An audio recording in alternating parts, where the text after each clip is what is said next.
Hey guys! So welcome to my tutorial series on the basics of Adobe Premiere Pro.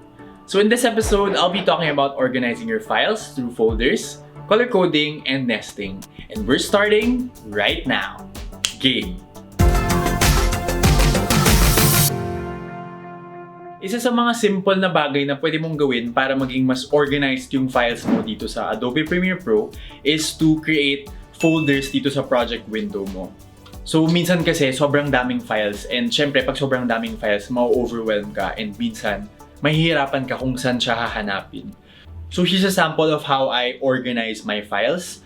So, I organize it by the type of file. So, meron mga footages, yung mga screen recordings for my tutorial videos, mga images, mga nests, mga audio clips, and mga After Effects files.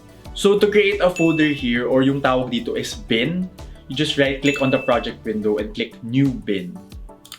And then from here, magkakaroon ka na ng bagong folder or bin, and then you can just rename it with whatever you want. So, I'll rename it as Martin for now.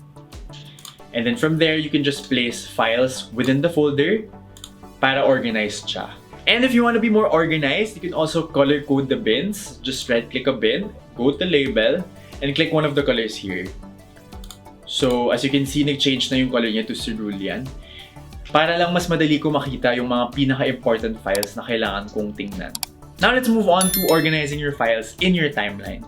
So, I already assigned keyboard shortcuts on the different labels available in Adobe Premiere Pro. So if you want to learn how to assign keyboard shortcuts to make your workflow faster, you can check out my other video right here.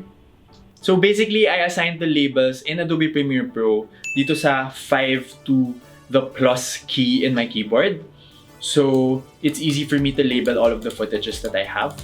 So as you can see in my timeline, iba-iba yung colors ng mga footages ko. So from here, if I want to change the label of this, I'll just have to click 5 or 6 or 7 or 8 or 9 or 0 or minus or plus.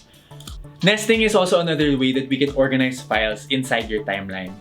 So a nest is basically a sequence within a bigger sequence.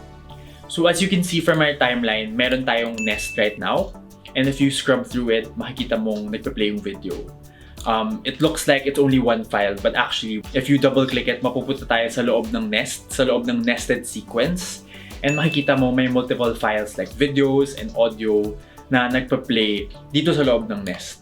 So to nest files, all you have to do is to select all of the files that you want to nest, right-click it, and then click Nest.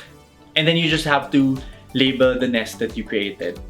So I'll label it as Martin Chu at first. And then from here, makikita mo na yung nested file mo.